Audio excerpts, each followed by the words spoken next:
we're in the first panel of the day on education. And for this, the main key topic for education is on tech-enabled learning for global challenges. And for this, we're exploring bridging education and sustainable development in education. I have two panel members, Ms. Rukaiya Salman and Dr. Lukman Raimi. Ms. Rukaiya Salman is more within the basic education space, and Dr. Lukman is more within the higher education space. Ms. Rukaiya Salman, she's the Dean and Director of Heuser College, and she's also the founder of the educators community. Then we have Dr. Lukman Raimi, PhD. He's the Assistant Professor of Entrepreneurship from the Business School of Economics in University of Brunei Darussalam. Welcome, Ms. Rukaiya. Welcome, Dr. Raimi. Yes, hello. How are you doing, Mr. Bello? Yes. Good. Welcome. And Dr. Lukman, welcome. Thank you for having me. It's my pleasure. Yes. Hello, Dr. Lukman. How are you? Hello. How are you? It's my pleasure. And yes, same here. Yes, thank you. So I've queued up 5 questions, and I think there will be a 10-minute segment where questions and answers come in. So the first question I'll ask is on the emergence, as you know, it was the emergence of artificial intelligence, virtual reality, augmented reality, and also just digital collaboration platforms. So for you, in all of your experiences and where you operate, what are some of the most effective applications that you have seen with the use of AI, virtual reality, and augmented reality? Sure. Yes. Thank you so much for giving me a chance to speak about this and the kind introduction. So, I mean, AI, I think is like, is an amazing tool for especially third world country like ours. Like I'm from Pakistan. So it has made, I feel, education more accessible because it's personalizing learning experiences through adaptive learning platforms. And recently, I even did a training course on AI tools, and I can share some of the tools that we told our participants about, and they used it, and they had great feedback. This audience was mostly teachers, but I'm sure everybody else can find value in it. But anybody who's in education would love these tools. Like Magic School was one of them. Suno, which allows you to make videos for students with differently able learners learn differently. So you can make customized videos. There's InVideo, there's Otter. That's very good. It records all your meetings. Then there's Canva for presentations. There's Diffit for research.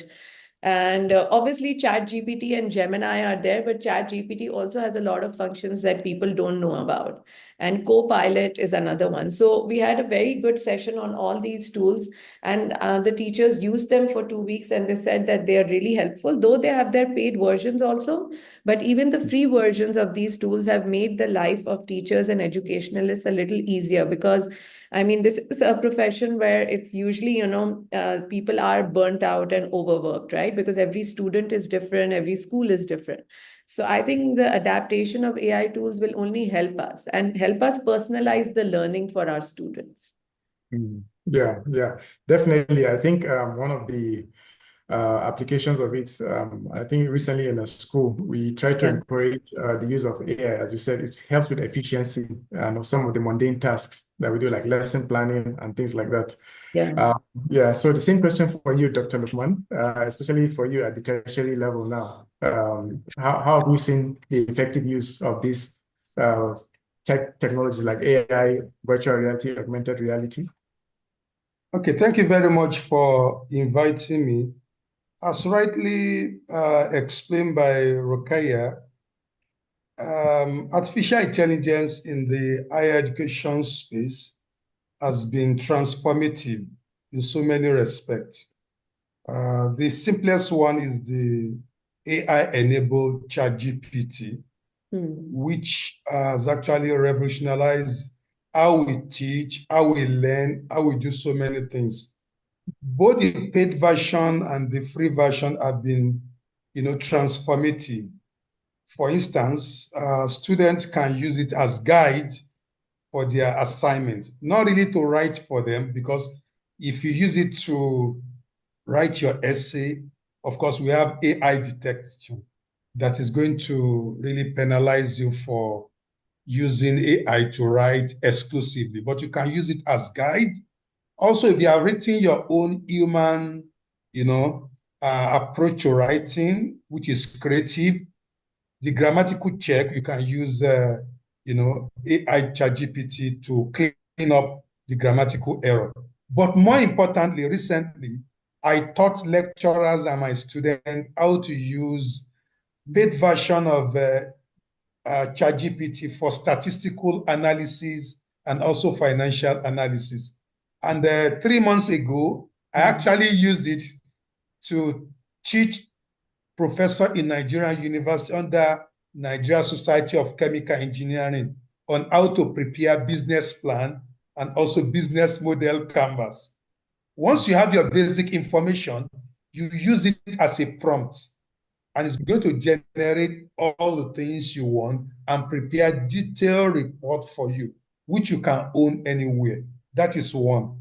The other one, for some of our students who are in the technical area, who lack experience on some of the state-of-the-art technology, you can actually use augmented reality, to improvise for things you don't have in your university, And for those who want to learn more, who want to be, immersed in the real world, but they are not privileged to be immersed in the real world, you can actually use virtual reality. In Malaysia, recently, I took my kids there, and we wore a particular, glass that took us to space. We actually interacting, with the space as if we are there. There was another one to experience what marine animal, what they pass through in terms of pollution and environmental degradation, as if we are in that particular ecosystem. So that is the power of virtual reality and augmented reality. At the end of the day, if you ask students, write your reflective essay, they are going to write fantastic reports, better than before the emergence of these particular tools. These are things I want to say for now. Yeah. Yeah, thank you, Dr. Lukman. Very interesting, actually. And I like the first point you mentioned, that even on assessment, it's good to use AI to detect AI-created work, so to speak. Exactly. Yeah. Exactly. And so my next question will be on strategies and digital resources that you have seen, maybe that are proven effective in integrating sustainability and project-based learning, because this is something that we advocate a lot in Tongston. So for you, what have you seen in terms of those resources and strategies, especially in terms of approaches to sustainability, as I said, and project-based learning into curricula across all the different levels of education? So I think maybe for you, Rukaiya, maybe at the levels that you focus on, secondary, primary, and then below. Then for you, Dr. Lukman, the tertiary and post-tertiary. So, Rukaiya? Okay, so as far as project-based learning approaches is concerned, I'm a big fan of that because again, my second course is on that only. And to find out more about it, I'll want to mention that I did courses from PBL Works. It's a US-based organization. They have brilliant resources on project-based learning. They have books, and you can use that course to replicate like a training in your school and teach your primary and middle school students. And I've tried that as well with teachers who teach from grade 1 all the way up to grade 10. So, why? I mean, so it helps, it gives a lot of clarity on what actually project-based learning is and how it's different from others. And it's very good for leaders to, develop those kind of skills, because for the kids of today, project-based learning is the way. They have to mix subjects. They're in real world, they're not going to do English separately and maths separately, right? There's going to be a project and they will have to apply all their knowledge and different subject knowledge for that project, right? And that's exactly what project-based learning does. It tells teachers how to have like one theme across different subjects and create something that is very real and raw, right? And that kind of helps you in creating a PBL type of culture, because if this is something that is not being done in schools, then there's a lot of resistance to it also, because designing a PBL project is not easy. It takes up time. It requires 10 different subject teachers to come together and work on something. Then kids have to give extra time to it. So if you have that culture of being engaged in PBL activities, then there is less resistance. That's why I think it's very important to introduce PBL at a very early age, because if you look at the evaluation metrics, I mean, it's not very easy to quantify it, but there are lots of benefits, right? In the way students understand things and how you can bring it all together. So I think this is something that should become mandatory in schools, but obviously there is a catch. It has to be done really properly, because PBL can be ruined if it's not, done the way it's supposed to be done. So I think as far as primary, middle, and high school is concerned, it should become like, it should be part of the curriculum like any other subject. Yeah, I totally agree with you, Rukaiya. And actually, I've seen it also in practice. And for you also, Dr. Lukman, the higher education, so tertiary and post-tertiary, the same Yes. question, sustainability, project-based learning. How have you seen it in terms of application of, looking at the higher education sector, project-based learning has been a very important best practice in higher institution for a very long time. It is done in management, technology, sciences, among others. But integrating sustainability to it is a recent development. In my own university, the first thing we did was to set up a unit under the Office of Vice Chancellor, anchored by Assistant Vice Chancellor, on innovation and sustainability.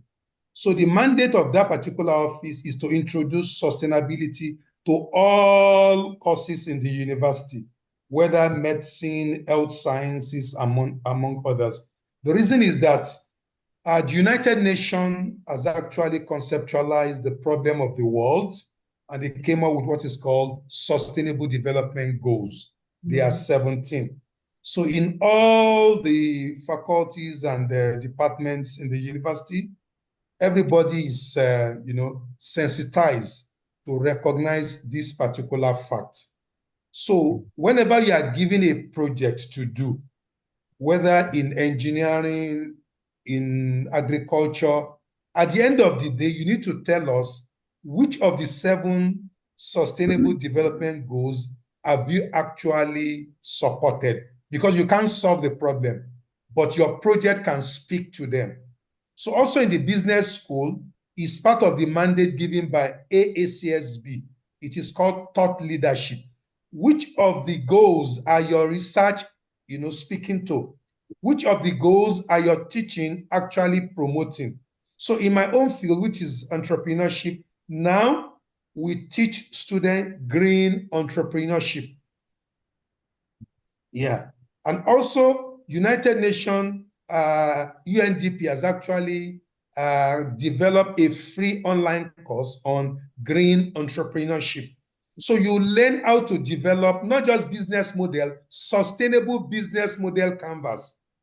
A typical business model canvas has 9 parts, but sustainable business model canvas has 11.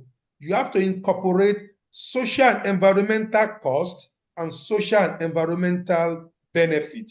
Once you're able to incorporate that into your business model canvas, then it becomes sustainable and, of course, project-based. And also, another very important course that we have designed in my own school is social entrepreneurship by design.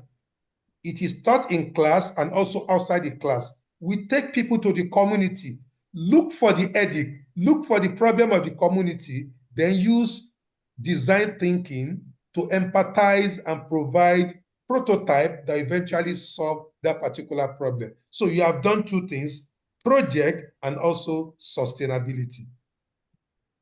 Yeah, I think this actually resonates well with even what Rukaiya said earlier, which is that yes, you are building projects, but part of the key metrics of performance has to hit as many of the SDGs as possible. Exactly. We are able to see how all of this can be institutionalized. Interestingly, if you publish in my school, they will ask you, yes, you have published something on mathematics, which of the goals have you actually speak to?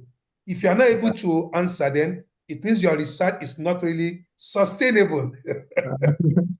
Yeah, indeed, sir. And I think also it would be good to know at this point whether, as Rukaiya also highlighted earlier, we are usually termed as the global south, and most of our experiences is in places like Africa, Pakistan, India, and places like that. So how have you seen maybe ways in which technology can break down barriers that such places face in terms of barriers to education, especially underserved communities? What have you seen in terms of the use of technology in that? Yeah. Of course. So, as you know, I mean, Pakistan has many underserved communities, right? At least the cities have proper schools, like Karachi, Lahore, Islamabad, but many of the towns and villages, they don't even have access to, proper schooling system. So I feel like these e-learning platforms, maybe you've heard of Khan Academy, and even if somebody has, access to Coursera, you can make free accounts and get affordable, high quality courses. But Khan Academy has many other options that are localized as well. And then we have, companies coming up like Talimabad, who are providing curriculum aligned digital lessons in the local language Urdu as well. So they convert everything, right? And digital classrooms like Learn Smart Pakistan. So if you have decent internet connectivity, even if you don't have 4G, because in these towns and villages, sometimes you have 2G and 3G, then also through the phone and satellite, you can access teleschools, you can access programs like Talimabad, Learn Smart, and really benefit. So a lot of students can be homeschooled as well. And even it doesn't have to be students, even older generations who've not had the chance to get educated earlier now have access to internet and these internet tools and can, get educated, because now you can get these low cost devices and mobiles also. So it's very good for these marginalized groups who didn't have access earlier. So not only is it good for the younger generation, it's also good for the older generation who now wants to learn the skill and get education. Like there are very conservative communities who don't allow girls to get out of the house, right, and go and work somewhere. I'm talking about the really marginalized and conservative communities in some parts of Pakistan. So they can also make use of all these tools and like, and you see previously what was happening, that Coursera and all were in English, but the good thing is that now so many more edtech companies are coming up which are converting the content to our local languages, which I think is brilliant, because that was another problem that they were facing, that everything was in English, and even though they had access to Coursera, but they couldn't understand everything. So I think these tools have really, and these some of these companies which are being supported by the government and have received funding from international agencies are really helping with personalized learning, which we really needed as a country because of our social and demographic factors. We have an institute like Sabak that enhances the teachers' capabilities. So it's great that these kind of companies, edtech companies, are getting the funding through which we can solve a lot of our problems. Yeah, indeed. And I think I like the part that you said on adult education. We forget them sometimes and their access also. Same for you, Dr. Lukman. What you have seen in terms of underserved communities, but use of technology to reach those audience. Yeah, technology has been very, very helpful in reaching undeserved and neglected community, which we call in entrepreneurship, people living at the bottom of the pyramid. They are actually marginalized, excluded, of course, disenfranchised. But leveraging technology has been very, very powerful.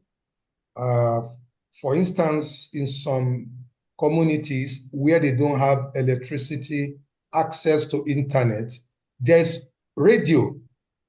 Just buy a small radio and you start getting quality education. Some people provide, mass education, English education on radio, and that is technology. Another one is, even if you don't have much credits, the little credit you have, you can actually download educational material on YouTube, on trigonometry, on mathematics. Once you download it on your phone, then you can now read them to improvise for what you don't have. That is number two. Another three is that UNESCO has also developed an initiative called Open Education Resources. Most of the quality books that you cannot afford, Some lecturers have volunteered to develop handout, very rich, and they submit it under open educational resource. It is free. You can get it and use it. And those of us who are lecturers too, we are on LinkedIn. If you're on LinkedIn, you put all your notes, your e-textbook and other things, so people can private chat you, your student, and you give them access with warning that don't violate copyright, provision. And more importantly too, there are some free online, courses that is going to empower you. Things you are going to get in MIT, you can get it on those platforms. And Rukaiya mentioned one, which is the Khan Academy. I've actually read a number of their material. Another very good one is Philanthropy University. You are going to get three things. One, you get the material, including the video, free. You get certification. Then you learn and you'll be examined. You're not just learning, you are going to be examined and you see the pace of your development. If you pass, they will issue you certificate, which can also boost your competency. And finally, too, top class university like MIT has also developed what we can call free resources for both lecturers and learners. Some very important material, PowerPoint and what have you, in machine language, in AI, in management, and so many areas of specialization. You can actually, including cases, you can download cases. And another one that people often neglect, which is very easy, is your ChatGPT. Just give your ChatGPT instruction that I want summary of a particular case that I cannot afford, or a particular book, is going to give you the summary. And that is what is called micro-learning. You learn, at your own pace,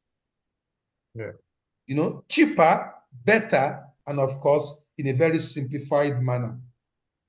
Yeah, I think in a little bit, I'll come back to this question a bit. I have another angle to it, but I know that we have just 8 minutes left and there are Q&As being lined up now. So my next focus, question-wise, will be in terms of, I know, Rukaiya, earlier you mentioned that even with PBL, it's important to do cross-disciplinary integration. But also now I want to talk about cross-sector partnership in terms of advancing technology and all of these things we're talking about in education. How important is that? And also maybe if you can give example of how practical it is from your experience. So I think COVID really led to everyone thinking about these collaborations even more, right? Because before that, the government was not so big on these kind of collaborations. But then there were many initiatives which now tie the government and the private sector together to have some impact. And one of these, which came about in COVID only, were the Teleschool initiative. So this was a collaboration between the government of Pakistan and the edtech providers, and it leveraged television and online platforms to deliver lessons to millions of students. What had never happened before was that the television was never broadcasting it, right? It was like, okay, you log it, because what happens is everybody watches TV. So, by default, you find out about it. So I think broadcasting these, programs on television and opening up channels for this was an excellent initiative, and it's still going on.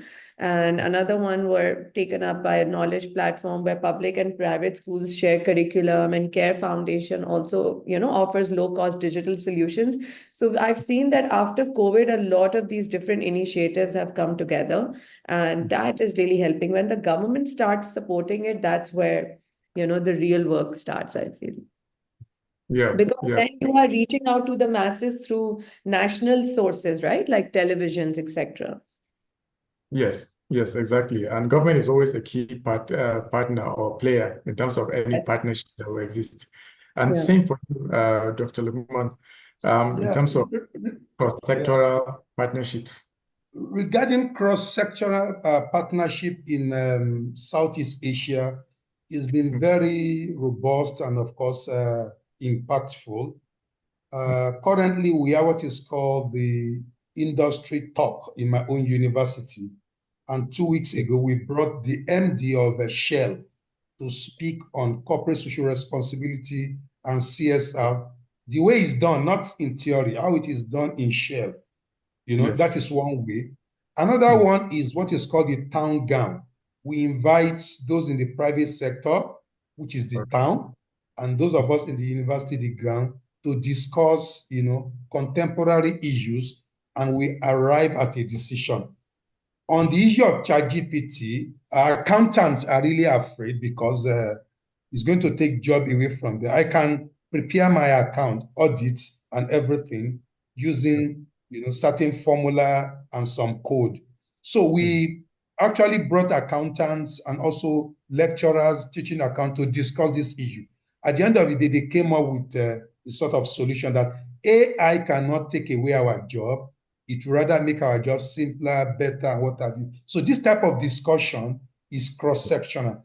Another one is in the area of solving problem. I mentioned earlier on that university cannot solve problem because it's established to teach students. But if you go to the community and do what is called co-creation, we discuss with the community, what are your problems? We understand their problem, and we then build a business model and a prototype, which, of course, if it is bankable, then we sell it to the industry to invest. So there will be mutually beneficial relationship. We solve the problem, private sector make money, and also we also own that particular patent or credit for solving that particular problem. And more importantly, too, we also do what is called overseas field trip, internship, among others. Yeah, it would be interesting to know, do you, in terms of doing this partnership, just quickly, Dr. Lukman, is there, you have to sign agreements with these partners and these communities so that... Some requires just a memorandum of understanding. Once it doesn't involve money and commitment, but the ones that involve commitment will require MOU. For instance, we just set up IEED, that is Industry Engagement and Entrepreneurship Development. Here, banks provide funds for business plan competition, and for some of our prototypes that are ready to be moved to commercialization, there's a need for MOU. Yeah. Okay, I understand. I think I have just one more question in the next 3 minutes as we round up, which is in terms of methodology. Of course, as we're doing all of this technology use in education, we need to make sure it's effective and show impact and results. So how have you seen, or what methodologies have you seen that are effective in order to assess the effectiveness, so to speak, of technology-enhanced learning initiatives in education? Okay. Okay. Sorry, Yes. so I thought that was for sir, but yes, as far as the effectiveness is concerned, I think it differs from country to country because obviously, you can have different kind of approaches, like you can have a mixed methods approach. You can have like pre and post intervention analysis, like, what was happening before and what's happening now. But I feel like for our country, like the qualitative analysis are better than quantitative because the impact is not that easy to measure because we don't have accessibility to all these different areas where the impact is being seen, right? So I think for us as a country, it will take much longer to measure the impact, but obviously the few surveys that have been done, which I have access to, there has been a difference. But accessibility becomes a problem to measure the impact properly. But I think, again, AI-driven tools will help if we have better accessibility. Yeah. Okay. And yes, for you too, Dr. Lukman, in terms of because my university is AACSB accredited, issue of evaluation and monitoring is really very important. So according to the AACSB, every university, every semester, whether soft technology, art technology, there's a need for evaluation. And that evaluation takes the form of 360 degrees. One, there should be student evaluation. Have you actually gained? Have you learned? So there's a method called assurance of learning, AOL. It is compulsory every semester. You look at the anticipated standard and the outcome. Is there a divergence or convergence? It must be explained. Then the second one is every lecturer too has what is called learning objective. So at the end of the semester, there's a need for survey, end of the course survey. A lecturer is to do it. Then the university itself will also do what is called student feedback for every lecturer in terms of the lecturer, the tools, the technology, how adequate. This is very, very important. And more importantly too, for activities that we have carried out in the host community through our community service, our social entrepreneurship by design. The best method for evaluation, of course, is the feedback from the users, the community.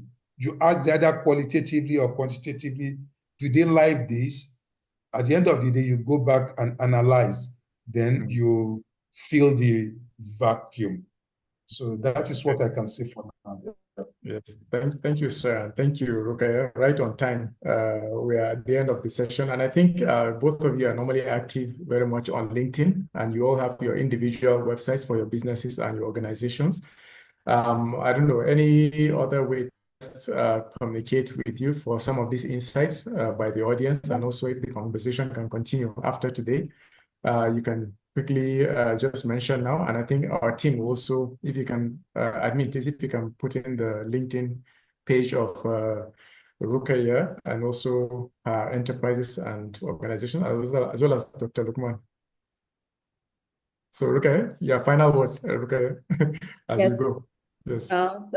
Sorry, I lost the internet connection for a while. Can you repeat the question if that's okay? Yeah. Yes, just final words as you go now. We are at the end of the session. Maybe reaching Sure. out to you, your website, LinkedIn. Yes, so I mean, I would love to thank Tongston for inviting me again. It's been great knowing Mr. Bello. He's also part of my advisory board of this educators community that I'm running. So really thankful to you for maintaining and solidifying the connection that we share. And I hope such conferences and talks continue to happen, because not only are they good for us because we learn from others, but there's so many more people who benefit with diverse perspectives. So, Mr. Bello, you're doing great work, and please keep it up. We're very happy with this initiative. Thank you. Thank you. Dr. Lukman, final words. Yeah, for me, I want to tell the learning community that they should not be scared of technology. AI is human development.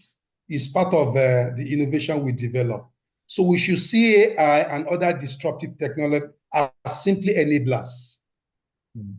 If you're a great teacher and you use technology, it makes your teaching more effective and better. If you're a researcher, a great researcher, and you use technology as an enabler, it makes you better. So people should not see technology as a tool that has come to take away your job. No, it has come to enhance what you are doing. So we shouldn't be afraid of technology because we produce technology. That's my personal word. Yeah. Yeah, thank you very much. Very well said, sir. And both Rukaiya Salman and Dr. Lukman Raimi on LinkedIn. And through their LinkedIn page, you will see all of the enterprises and organizations in case if you have more questions and etc. for them. So thank you very much, sir. Thank you very much, Madam Rukaiya. And I guess we'll continue the conversation elsewhere. Thank you very much.